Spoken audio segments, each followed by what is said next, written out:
Special counsel Jack Smith is telling Republicans, game on. In a letter just released from his attorneys to Congressman Jim Jordan and Senator Chuck Grassley, the chairs of the House and Senate Judiciary Committee, Jack Smith is offering to testify, but he wants to do so in a public hearing about the investigations he conducted.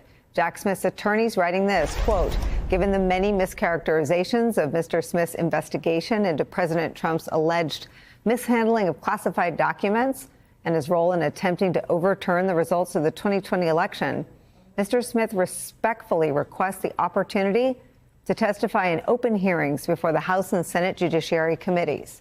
Jack Smith's team added just one caveat, quote, he's prepared to answer questions about the special counsel's investigation and prosecution, but he requires assurance from the Department of Justice that he will not be punished for doing so. Okay, so picture this. You're watching the news, scrolling through social media, and suddenly everything is blowing up. Jack Smith releases major evidence. The Department of Justice is in meltdown mode. Resignations are happening. Whistleblowers are coming forward. Subpoenas are flying everywhere. And at the center of it all is a massive trove of evidence showing exactly what Trump and his allies did to try to overturn the 2020 election. We're talking emails, call logs, internal communications, documents that prove Trump knew the fraud claims were false, but pushed them anyway, evidence of direct pressure on state officials, plans to incite chaos at counting centers and the Capitol, the whole conspiracy laid out in black and white. In the DOJ, they're freaking out, officials are panicking, emergency meetings are happening around the clock, people are resigning rather than be part of what's coming next. But before we go any further, real quick, let's be honest, you can't really trust mainstream media anymore. That's why we built Pump Politics, to bring you real stories, real context, and no corporate spin. If you want to stay ahead of the headlines, join our free newsletter. We'll send the news straight to your inbox every day. Just click the link in the description to join. And if you just want to support what we're doing, join us. Be part of the community that actually cares about the truth. All right, let's get back to the video. This isn't speculation. This isn't anonymous sources whispering rumors. This is Jack Smith, the special counsel who's been investigating Trump for years, dropping a massive evidence bomb that's tearing through the entire political and legal establishment. Nearly 200 subpoenas have been issued. Think about that number for a second. 200 subpoenas targeting political operatives, media figures, White House officials, fundraising organizations, members of Congress, everyone who had any connection to the fake elector schemes, to January 6th planning, to the attempts to overturn certified election results. They're all getting dragged into this, and the evidence Smith is revealing shows a coordinated conspiracy at the highest levels of government to subvert democracy itself. The scope of this is staggering. We're not talking about one or two questionable decisions. We're talking about a systematic, planned effort to overturn an election. Multiple states, multiple schemes, fake electors being organized, state officials being pressured to find votes or decertify results, plans to create chaos and delay certification, direct attempts to get the vice president to reject legitimate electoral votes, and all of it coordinated from the White House with Trump at the center. The evidence shows Trump knew he lost. He was told repeatedly by his own advisors that the fraud claims were false, but he pushed them anyway because overturning the election was more important than the truth. And the DOJ reaction tells you everything you need to know about how serious this is. Sources inside the department are describing panic and chaos. Officials who thought they were safe, who thought this investigation would never reach them, are suddenly getting subpoenaed. People are lawyering up.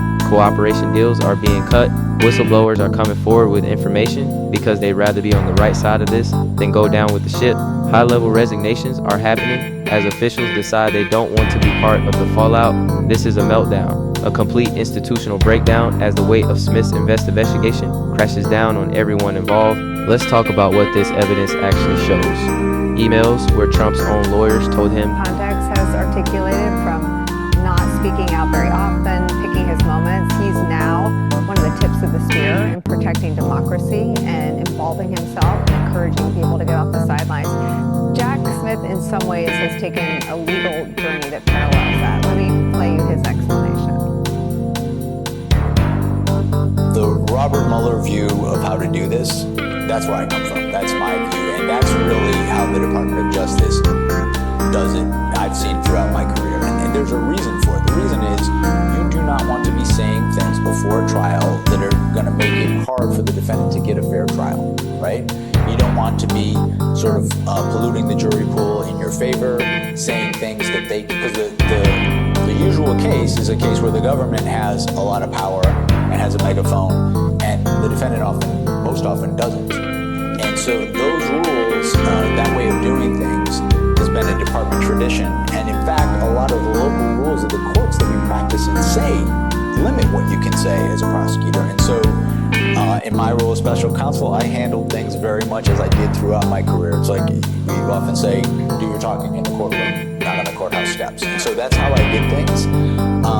I think that it is worth a conversation going forward about how we move things and how we handle things and how we think about these things. Now, I'm not arguing in favor of a sort of wholesale, one side blasts something out on social media and then the other side doesn't. We do that sort of thing. But I do think we need to think about it differently because we're in a different age now. There was no widespread fraud, where election experts explained that the claims being made were false. In Trump's response, ignore them. Keep pushing the narrative. Find new lawyers who will say what he wants to hear. The evidence shows Trump was told repeatedly that he lost legitimately, but he didn't care. He wanted to stay in power, and he was willing to do whatever it took to make that happen. Call logs showing conversations with state officials where Trump pressured them to find votes, to decertify results, to delay certification. The famous call to Georgia's Secretary of State, that wasn't an isolated incident. That was part of a pattern. Multiple states, multiple calls, the same pressure being applied everywhere. Documents showing the fake elector scheme was coordinated at the highest levels. These weren't random Trump supporters acting on their own. This was organized, planned, executed with precision. Fake electors in 7 states, all submitting fraudulent certificates on the same day, all using similar language, all claiming to be the legitimate electors even though Trump lost their states. The evidence shows White House involvement in coordinating this scheme, legal memos discussing the strategy, communications about timing and execution. This was a conspiracy to submit fraudulent electoral votes to Congress, and the paper trail leads directly to Trump's inner circle. Evidence of attempts to incite unrest, communications about organizing protests, about getting crowds to counting centers to create chaos and pressure, about the January 6th rally and directing people to the Capitol. The evidence shows these weren't spontaneous events. They were planned, coordinated, part of a broader strategy to create enough chaos and pressure that the election results could be overturned. And Trump was at the center of it all, directing his team, making decisions, pushing the strategy forward, even when told it was illegal. Capitol Hill is involved too. Members of Congress who participated in strategy sessions, who coordinated with the White House on challenging electoral votes, who helped plan the objections on January 6th. They're getting subpoenaed now. Their communications are being examined. Their roles in the conspiracy are being documented. And some of them are panicking because they thought their involvement would never be exposed. They thought they could hide behind claims of legislative privilege or political speech. But Smith is piercing those defenses. He's getting the evidence. And it's showing that members of Congress were active participants in the attempt to overturn the election. The media reaction has been intense because this evidence confirms what many suspected but couldn't prove, that there was a coordinated conspiracy, that it went to the highest levels, that Trump knew what he was doing was wrong and did it anyway. Analysts are calling this a political and legal earthquake, the kind of evidence released that changes everything, that makes it impossible to claim this was all innocent or misunderstood. The documents speak for themselves. The communications are clear. The conspiracy is exposed. And the fallout is just beginning. This is the story. Not just another investigation update, not just more legal troubles for Trump. This is the complete exposure of a conspiracy to overturn American democracy. This is evidence so damning that the Department of Justice itself is melting down under the pressure of it. This is Trump's protection networks collapsing as the people who helped him realize they're in serious legal jeopardy. And we're going to break down exactly what evidence Smith revealed, why the DOJ is in such chaos, who's being targeted by these subpoenas, and what this means for Trump and everyone who helped him. Because this is history. This is accountability on a scale we've never seen. Let's get into it. Alright, so let's dig into what Jack Smith actually revealed and why it's causing such an earthquake. Because to understand the magnitude of this evidence dump, you need to understand who Jack Smith is and what he's been doing for the past few years. Smith was appointed as special counsel to investigate Trump's efforts to overturn the 2020 election and his handling of classified documents. He's been working quietly, methodically, building cases with his team of prosecutors. And unlike other investigations that leaked constantly, Smith's operation has been tight. Very little information came out, which meant when he finally did release evidence, when he finally showed what he had, the impact was massive because nobody fully understood the scope of what he uncovered. The evidence release came through multiple channels. Smith issued his final report, which is required when a special counsel investigation concludes. but he also filed aggressive new legal briefs in ongoing cases, and he issued a new round of subpoenas, nearly 200 of them, targeting everyone connected to the fake elector schemes in January 6th. Each of these actions revealed different pieces of evidence, and when you put it all together, you get a complete picture of a coordinated conspiracy that involved hundreds of people at multiple levels of government and politics. This wasn't a few rogue actors. This was systematic, organized, executed with planning and coordination. Let's start with the evidence about Trump's knowledge, because one of the key defenses has always been that Trump genuinely believed the election was stolen, that he was acting on advice from lawyers who told him there was fraud, that he was fighting for what he thought was right. Well, the evidence Smith revealed destroys that defense completely. Emails from Trump's own campaign lawyers explaining that the fraud claims were false. Memos from the Justice Department saying there was no evidence of widespread fraud. Reports from election security officials confirming the election was secure. All of this was sent to Trump. All of it reached the White House. And the communications show Trump read these reports and then chose to ignore them. There are emails where Trump's legal team is literally begging him to stop making false claims, where they're warning him that continuing to push fraud narratives could lead to legal liability, and Trump's response, documented in these communications, was to find new lawyers, to bring in people like Rudy Giuliani, who would say what he wanted to hear instead of telling him the truth. The evidence shows this was a deliberate choice. Trump knew the fraud claims were false. He was told by experts, by his own team, that he lost legitimately, but he didn't care. He wanted to overturn the results anyway, and that goes to intent. That proves he knew what he was doing was wrong. The pressure campaign on state officials is documented in excruciating detail. We already knew about the Georgia call because it was recorded and leaked, but Smith's evidence shows that was just one example of a much broader pattern. Call logs showing Trump or his team contacted officials in Arizona, Michigan, Pennsylvania, Wisconsin, Nevada, Georgia, and other states. Emails coordinating these calls. Notes from the calls themselves documenting what was said, and it's the same script everywhere. Claims of fraud, pressure to investigate, requests to decertify or delay certification, threats that officials would be held responsible if they didn't act. This was a coordinated pressure campaign across multiple states with the goal of overturning enough results to change the Electoral College outcome. The fake elector scheme evidence is particularly damning because this wasn't something that happened spontaneously.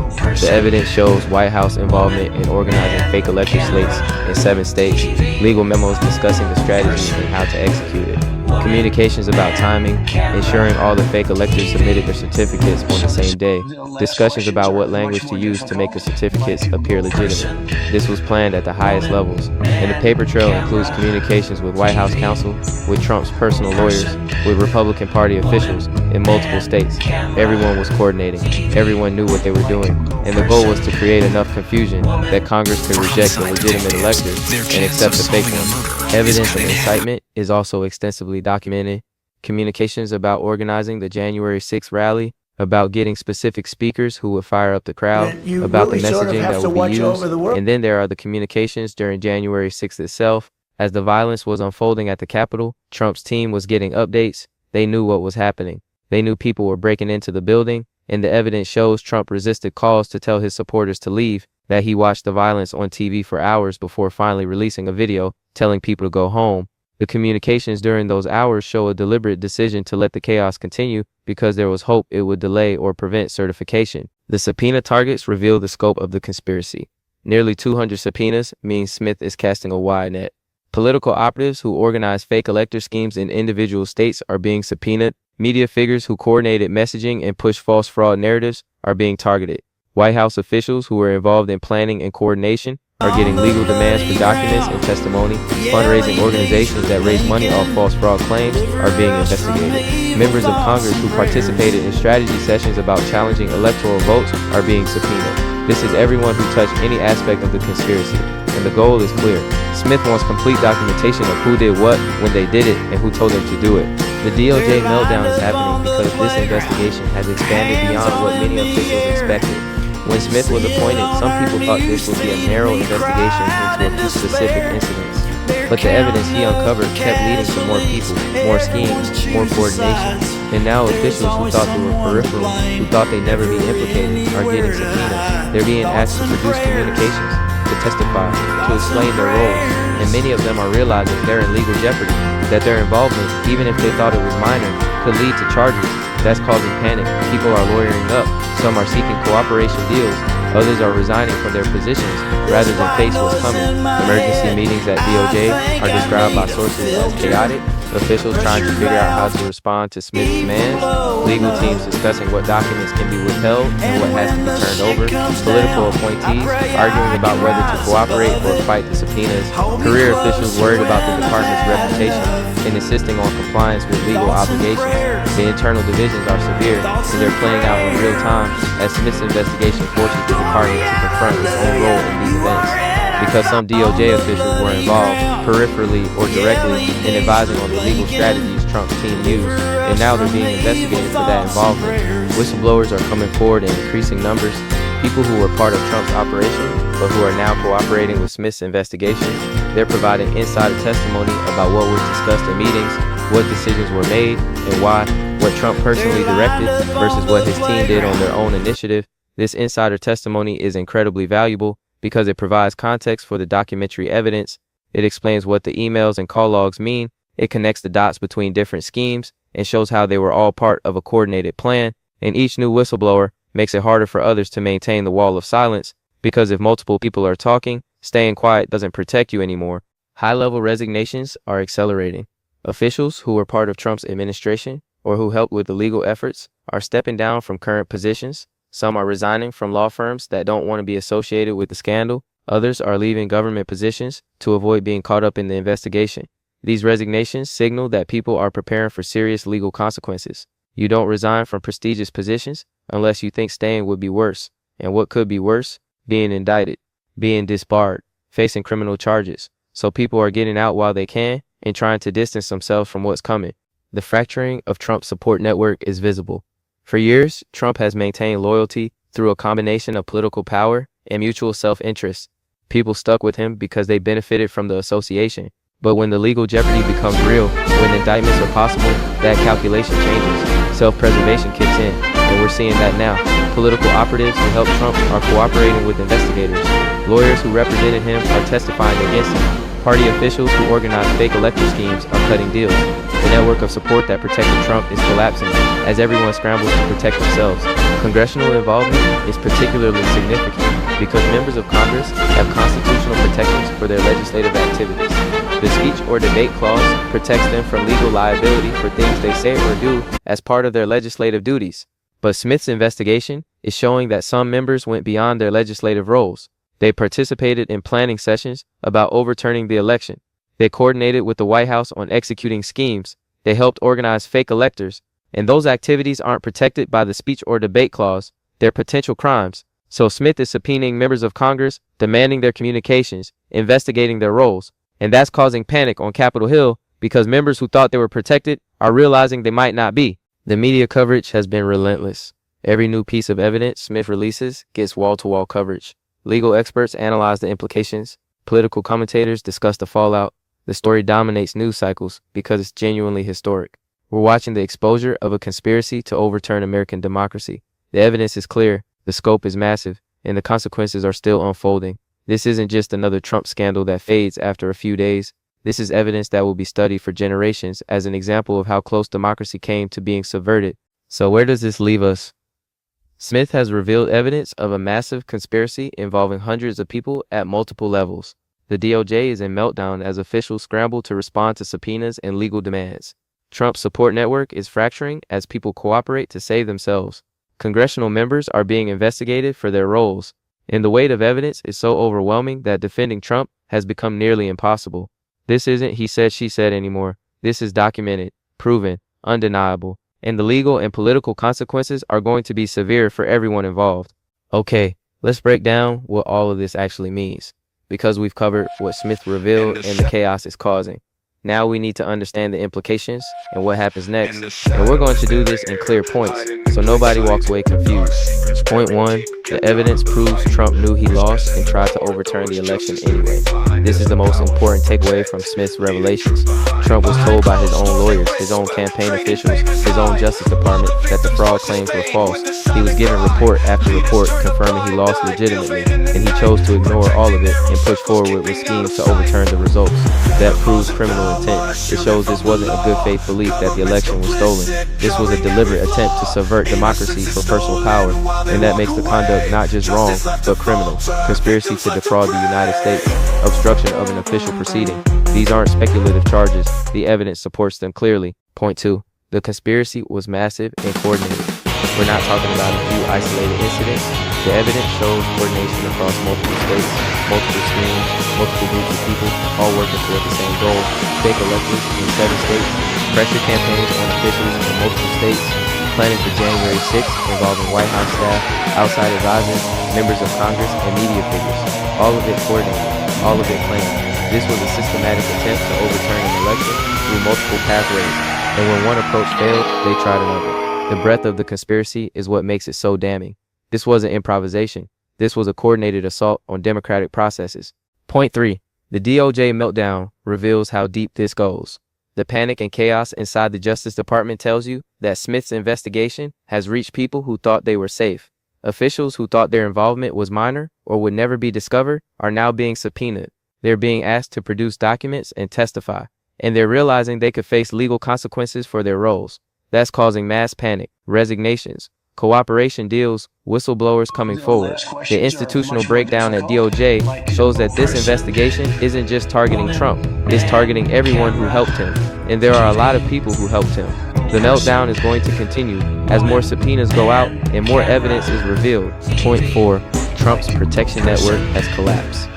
For years, Trump's political and legal strategy relied on loyalty. People staying quiet, people refusing to cooperate with investigations, people maintaining a united front. But that network has completely fallen apart under the pressure of Smith's investigation. People are cooperating because they're more afraid of going to prison than they are of betraying Trump. Lawyers are testifying, operatives are providing documents, officials are becoming whistleblowers. Once that starts, once people start defecting, it becomes a stampede because everyone realizes that cooperation is the smart move. And without that network of loyal supporters refusing to testify, Trump has no defense. The evidence comes flooding in. So what happens next? Let's think through the likely sequence of events. Smith's investigation will lead to indictments. The evidence he's gathered is overwhelming. It shows conspiracy, obstruction, fraud, multiple federal crimes involving dozens, if not hundreds of participants. Smith will seek indictments from grand juries, and given the strength of the evidence, those indictments will be issued. We're going to see Trump indicted. We're going to see his close advisors indicted. We're probably going to see members of Congress indicted. The scope of the indictments will match the scope of the conspiracy, and that means a lot of people are going to face criminal charges. Trials will follow. Once indictments are issued, defendants have the right to trial. These trials will be massive media events. Every day of testimony will be analyzed. The evidence will be presented in public. Witnesses will testify under oath, and the American people will get to see exactly what happened, how the conspiracy was planned, who participated, what Trump knew, and when he knew it. These trials will be historic. They'll define how we understand this period in American history, and they'll determine legal accountability for the attempt to overturn democracy. Congressional investigations will intensify. Now that Smith has revealed the scope of the conspiracy and the involvement of members of Congress, House and Senate investigations will expand. More hearings, more subpoenas, more public testimony. Congress will want to establish its own record of what happened, and they'll use Smith's evidence as a roadmap. Every person Smith subpoenaed will potentially be called to testify before Congress. Every document will be examined. The congressional investigations will run parallel to the criminal prosecutions and will keep the story in the public eye constantly. Political consequences will be severe. The evidence Smith revealed makes it almost impossible for Republicans to continue defending Trump without looking complicit in the conspiracy. Some will stick with him no matter what, but many will distance themselves. Endorsements will be withdrawn. Campaign support will dry up. The 2026 midterms and beyond will be fought partly on the question of who enabled Trump's attempt to overturn democracy. Republicans who stay loyal will face that question from voters, and the fracture in the party will deepen. We could see a permanent split between Trump loyalists and traditional Republicans. That realignment will reshape American politics for years. The DOJ will have to rebuild institutional credibility. The meltdown Smith's investigation caused has damaged the department's reputation. The panic, the chaos, the resignations, all of it suggests an institution that was compromised. Rebuilding will require transparency about what went wrong, accountability for officials who were involved in the conspiracy, reforms to prevent future politicization. This will be a long process, but it's necessary if DOJ is going to regain public trust, and the leadership will have to navigate the difficult balance between pursuing justice and avoiding the appearance of political prosecution. International ramifications will affect American foreign policy. The world is watching how America handles an attempted coup by its own president. The evidence Smith revealed confirms that democracy was genuinely threatened. That has implications for America's standing as a democratic leader. Allies will question American stability. Adversaries will use it as propaganda. The damage to America's international reputation will take years to repair, but holding people accountable, showing that the system ultimately works to punish those who attack democracy, helps that repair process. It demonstrates that American institutions can survive even this kind of assault. The precedent shapes future presidential accountability. Smith's investigation and the resulting indictments will establish that presidents can be held criminally accountable for attempting to overturn elections. That precedent is crucial. It means future presidents will know that trying to subvert democracy has real legal consequences, that their power is not absolute, that they can go to prison if they commit crimes. That precedent strengthens democracy by making clear that the rule of law applies even to the most powerful office, and it establishes boundaries that future presidents will have to respect or face prosecution. Look, we need to understand what we're witnessing here. This is the exposure of a massive criminal conspiracy to overturn American democracy. The evidence is overwhelming and undeniable. The Justice Department is melting down under the weight of the investigation. Trump's protection networks have collapsed, and accountability is coming for everyone involved.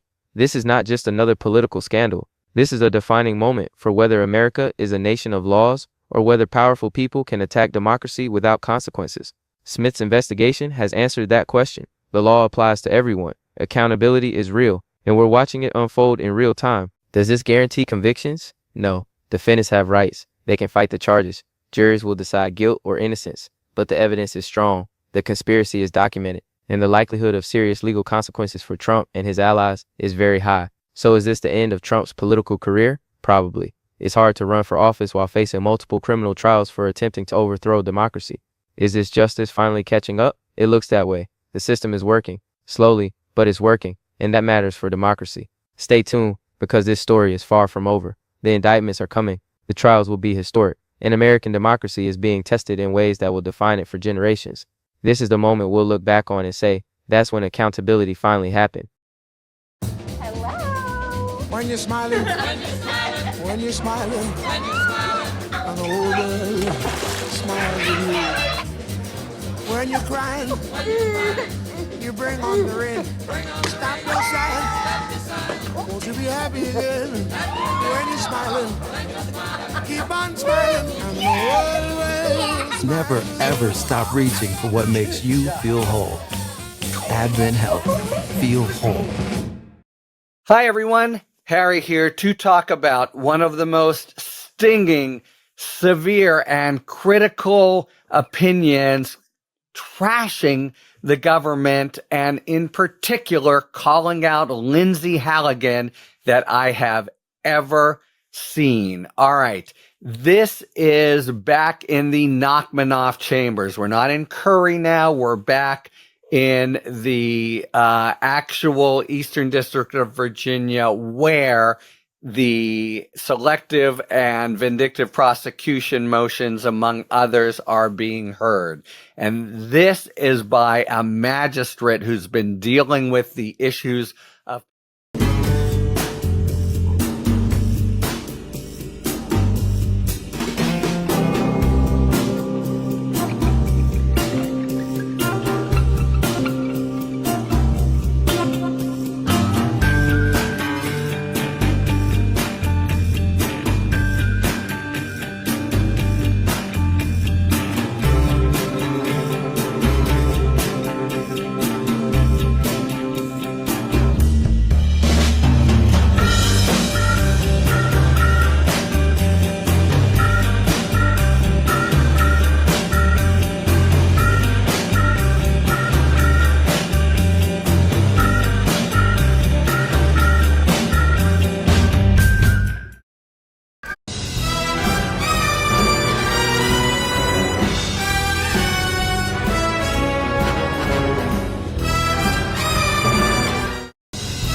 Most of the time I'm pretty light. Got love inside, I feel alright. Don't wanna fight, happy through the days.